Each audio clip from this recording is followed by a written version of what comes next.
Хотела разбогатеть на фондовом рынке, но в итоге осталась у разбитого корыта. Пенсионерка из Альметьевска доверилась мошенникам и перевела им 1,5 миллиона рублей. В надежде заработать женщина занимала у близких и оформила на себя несколько кредитов. Рамиль Шайдуллин расскажет, как аферисты, обещая стать своей жертве миллионером, забирают у нее все деньги.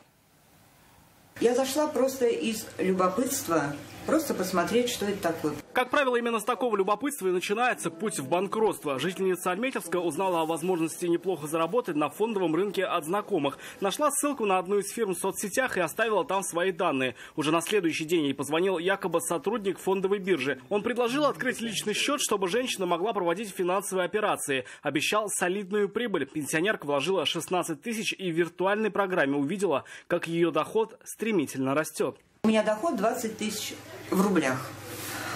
Ну, это как-то, знаете, поднимает настроение, сами понимаете. Женщине предложили заработать еще больше, но попросили внести более крупную сумму. В надежде получить миллионы пенсионерка вложила все свои деньги. Более того, она залезла в долги. Говорит, уж слишком убедительными были доводы незнакомца. Мне для того, чтобы вывести эту сумму, необходимо оплатить 30% той суммы, которая лежит на моем счете. Я осталась без денег. Чтобы перечислять эти деньги, я брала кредиты и занимала деньги у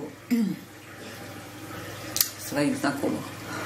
Деньги в итоге кончились. Когда деньги кончились, у лжеброкеров пропал интерес к женщине. Они просто перестали отвечать на ее телефонные звонки. Пенсионерка ждала несколько дней, но терпение лопнуло, и она обратилась в полицию. В общей сложности потерпевшая перечислила мошенникам чуть меньше 1,5 миллиона рублей. В настоящее время Следственным отделом МВД России по Альметьевскому району возбуждено уголовное дело по признакам преступления, предусмотренного частью 4 статьи 159 Уголовного кодекса Российской Федерации «Мошенничество». И такое мошенничество, связанное с сетевым заработком, сплошь и рядом, напоминают полицейские. Цель преступников – забрать у своей жертвы всю наличность, вплоть до последней копейки. Вернуть деньги в таких случаях обманутым татарстанцам, скорее всего, уже не удастся.